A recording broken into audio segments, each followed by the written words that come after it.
All right, guys. So super excited to have Chris Loomis with us today on the Behind the Brand series.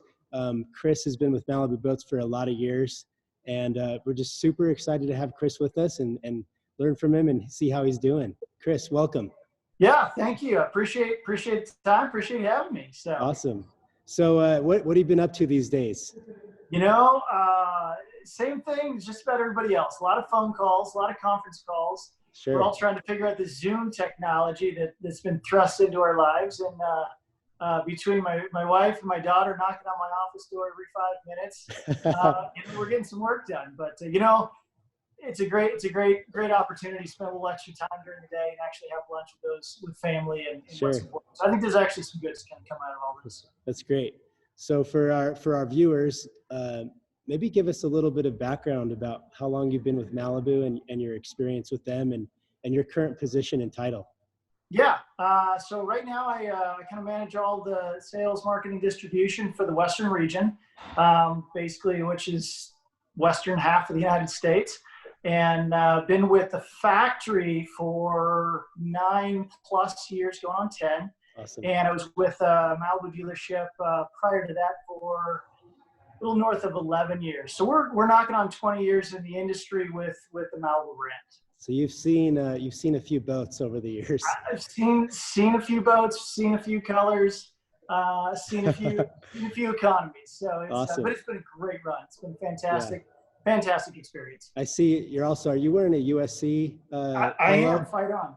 Awesome. So. You got an MBA from USC, right? Yeah. So I did my undergrad at UC Santa Barbara. So awesome. Go Gauchos. But recently went back and did my MBA at USC kind of at nights and weekends for the last couple of years, and just got kind of done doing that. Awesome opportunity, incredible experience. Just a great group of people I was surrounded with there. Cool. Yeah, USC is a great school. Love it. Yeah. So I guess my question is, you're a smart guy and you've been around the country and you know a lot about the industry, and I guess why would you choose Malibu? Tell us about what maybe caused you to go work with Malibu Boats. Yeah. So why Malibu? You know, my story is probably not unlike a lot of people in the industry we work with. I grew up in Colorado. We played soccer, we played lacrosse, we played, mountain biking and snow skiing and everything like that. But no matter what sports that we were in, and for us, it was predominantly soccer and a little bit of lacrosse and basketball. You know, my mom was taking me one direction, my dad's taking my brother the other direction. But the one thing we did as a family was we always went to the lake. And no matter how the hectic schedule was, we went to the lake, we skied. And at that point, that was well before wakeboarding and wake surfing wasn't even a thing. So my story, as far as my falling in love with the industry, with boating, with being, life on the water, that started very early. I don't really know a time that we weren't boating as a family together. And so when I went through college, I got on the college ski team at UC Santa Barbara. Cool. In the summers, I went back home and started at a ski school instructing at a lake back home in Colorado. And that's kind of where it kind of fueled the passion for getting into more of the competition side, a little bit of the tournament scene at that time, and just really what towboats were all about. You always knew a couple of the other brands that were out there many, many years ago, and Malibu was that company that just kept growing, listening to the market, listening to the consumers, trying to push the envelope, really leveraging the technology, the innovation, the performance. And when I had an opportunity to go to work for them after college, I took it, and and rest is history, I suppose. I love it, man. I can relate with you. When I grew up, we had an old stern drive, actually. Yep. Same thing. Yeah, stern drive, and I remember going to Lake Powell and Deer Creek and Jordanelle here locally with my family, and then Taylor Boats moved just 2 or 3 doors down the road, for my parents. And so I got a chance to start going on some amazing boats with Taylor, and it opened my, view to this whole idea of wake surfing and wakeboarding. And those are my fondest memories with my family. Yep. By far, I'll never forget the time on the lake with my family. So that's you're absolutely right. It's the family that boats together stays together. And I'm fortunate. I got a 4-year-old little girl. and we're raising her the same way that we were raised, and we're bringing her up on the water. And she's Awesome. since she was 18 months, she was in my arms. We were out there wake surfing, and she just has the biggest smile ear to ear. No matter what's going on, it's just great to get the family on the water, and that's really why we all do what we do. So. Sure. So I think you mentioned something that's kind of interesting in the towboat or wake and surf and ski area is the level of innovation from Malibu. And I think people are starting to really recognize just how far Malibu is pushing the envelope with, their Surfgate system and the new Power Wedge and how everything's integrated. And you were on the front lines of that. Tell us about, how that changed this whole world of wake surfing and boating for the country and the world, really. Yeah, it's happened so fast. I mean, the evolution of technology has just been mind-boggling. What's going on in the wake industry? It's been absolutely invigorating to be a part of, and really watching it real time kind of happen right there. I remember the first wakeboards came out, and that was just this. What are these things, and why are you standing sideways? And where, and what wakeboarding kind of did to skiing, wake surfing is kind of doing to wakeboarding, and just that progression and that evolution. The cool thing with wake surfing is it really involves a whole family, and everybody can ski, everybody can wake, everybody can do all these things behind the boat. But wake surfing really opens the door to whether you're 2 or 82. You can do it. It's not that hard on your body. You can push a very progressive level if you're younger and more nimble and agile and still made of rubber, and enjoy those days, by the way. They go quickly. But for the rest of us who have to go to work on Monday morning, nothing like taking a surf set, especially for the landlocked states. I mean, I'm fortunate that I can go surf on the beach, out here in California, but most of the country doesn't have that. And quite honestly, you got to pick and choose your waves, Sure. and the days you go. Whereas you can drop the boat in the lake and you get the same wave every single time. Yeah. And so that's, I think, what's really cool about it. But really, to answer your question, as far as what it's been like to be on the front lines of it, it's been awesome. I remember sitting in the conference room, with just our sales team and a couple of the engineers, and it was like Christmas morning. I mean, these guys had this new little toy that they had to show us. That goes, guys, we can't say this. We can't talk about it. Yeah. Here's the process we're going through. Here's all the pads we got. But I mean, these guys were like giddy little schoolgirls. And it was awesome to watch a guy like Danny Gasper, who really, is invented the technology, hear the story firsthand of what he was trying to do. Because we had spent a lot of time trying to create that innovation, coming up with what that idea is, how to really understand wave technology. And to hear what he was doing and how he discovered Surfgate was almost by an accident of the product that we have today through other innovation. And to hear that story, and then we're sitting with a big whiteboard in front of us going, okay, what are we going to call it? And so it was really cool that we're sitting there spitballing different ideas. And it was, there was 6 of us in the room that were, let's come up with a name of what this is, talking about the delayed convergence, talking about the technology, how we were going to explain it, how the marketing piece was going to be crafted, what the launch system was going to be. It was just awesome to really think that I was in that room, and with just some really great people, some very sophisticated minds, and everybody just as enthusiastic and as passionate as everybody that actually goes and uses this stuff. So it was really cool, really special time. Yeah, one thing I love about what Malibu's done is all the technology just makes the boat just sit in the water as naturally as possible. And a lot of the other companies, they build pretty good boats, but the whole idea of like trim tabs and creating lift, I just love how that Surfgate system just is beautiful, and how it really delays the convergence and lets the boat sit in the water and build a very versatile wave, and maybe you can talk about that better than I can, but that's one thing I love about Malibu is just how versatile a surf wave can be, or a wakeboard wave, with the whole integrated system. So. Yeah, no, and I think you're spot on. I mean, it's boats are intended to run through the water in a certain way. And anytime you start putting on devices or changing weight configurations or anything to that nature, it's going to change how they move through the water. And that can be okay, but there's always a point of cost-benefit analysis of, okay, if we do this, we're going to get that, but what's the unintended consequence? And is that livable? Do we need to work around it, or do we need to just solve for that as well? And so at the heart of it, we're still boating. You're still getting out of the lake, and you don't want the boat to be porpoising down the water. You don't want it to be leaning over. It still needs to operate like a boat. And, performance has always been in our DNA. Whether it's the turning ability, whether it's the whole shot ability, lack of bow rise, the sound levels, all of those things you're really at the core of what Malibu is. And so our standard for what a boat should perform like naturally without anything else is significantly higher than a lot of the other options that are out there. And that's by our choice. You don't necessarily need that, but that's what we want. We want that absolute peak level of performance.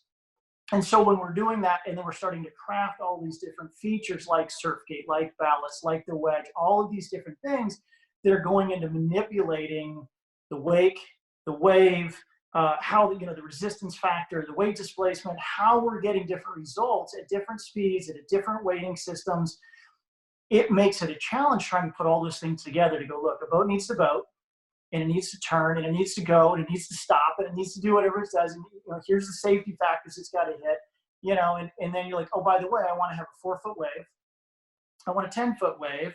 I want a 3-inch ski wake. I want all of these things that for whatever sport you're doing, but I want one boat to do it all. And that's the challenge of where our engineering team, and we've got the best engineering team in the industry, and there's some fun conversations, there's heated conversations, there's all kinds of that dynamic process of how to deliver each one of those features in each one of the boats. It's awesome to be a part of, but without our engineering team, none of it's possible. But exactly what you're saying, the way that the wedge creates the displacement is it's doing some help on shaping, but it's also doing a lot of the size. That's something the other companies just don't have an answer for. They just don't. The reason it took us a little while before from creation to market of the actual surfgate technologies, we were going through a patent process and learned a lot about patent law going through that time. But it's a multi-year, multi-layer structure that we basically put in to make sure we knew what we had. And doing that, it allowed us to continue R&D and research and understand exactly what it's doing. But it's the only system that creates a delayed convergence. It's the only system that doesn't force your boat to lean one side or the other. And the other guys, they all do trim tabs that, create something, but they're doing it through lifting and leaning rather than delayed convergence. They have to do it that way, to circumvent around the patent system. And they just can't do the authentic one. And to that, they all have to come to us for the rights to do those things anyway. And we're probably not going to give approvals anything that kind of comes close in performance. So we got a little advantage on that one, but it's a unique system. It works phenomenally well, and it still allows the boat to handle like a boat. I love it, man. Here's a question just in general about boating, right? In our day, we have so many options. People, we can go on a vacation to Hawaii, or we can go to Europe, or, we can spend our money at the golf course. And I would love, from your perspective, because you've worked with so many dealers and buyers, what advice would you give somebody that may never have thought about buying a boat and now they're considering it due to the current circumstances of like, hey, we should spend most of our time here locally, and do things while things kind of mellow out for a while. What advice would you give to somebody that's thinking about buying a boat? Sure. There's a couple things I'd say.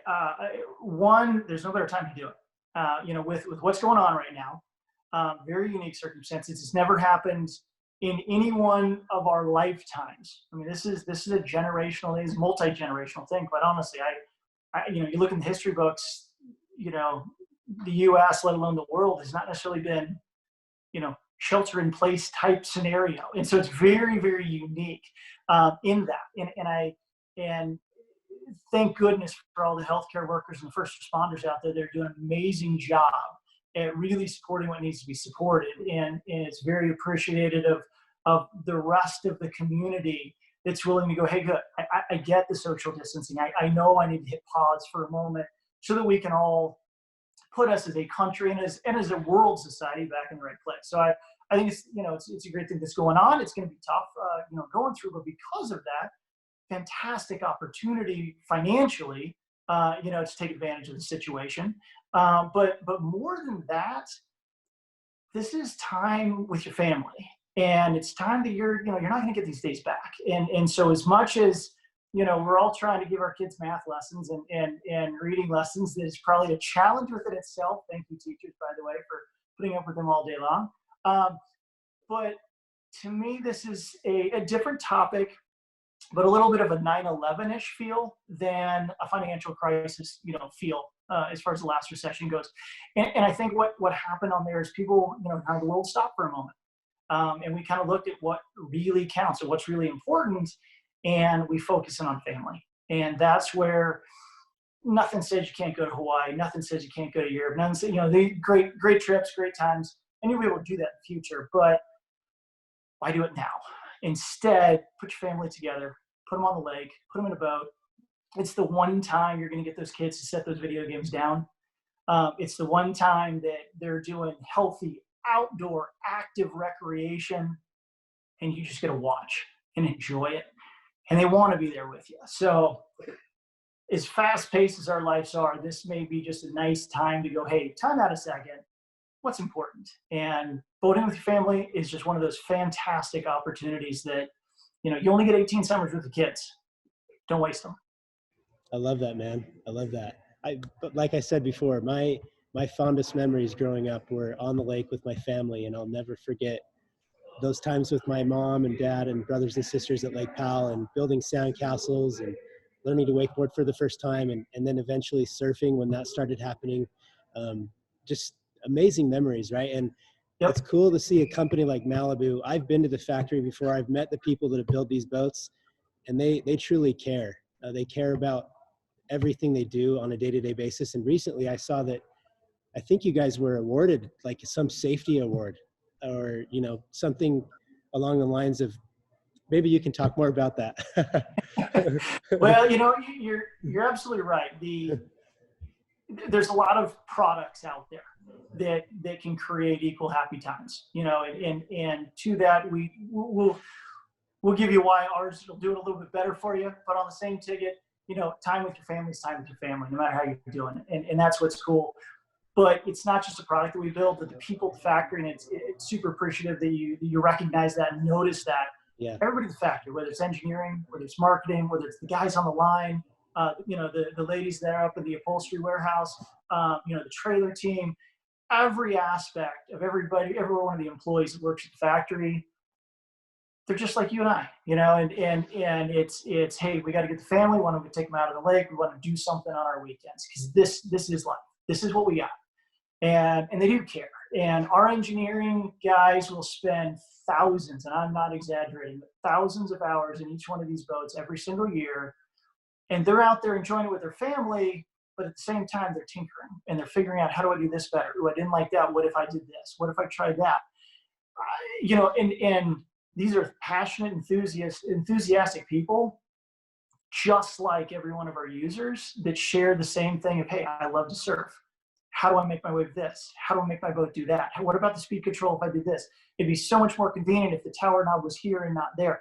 All of those things, users of the product are the ones designing it, not designers. And that's what's really unique about Malibu, is it's that user base that's really putting that feedback into building a boat that we want to use ourselves on the weekend, not just a widget to put in the marketplace. So there's very much a difference there. Yeah.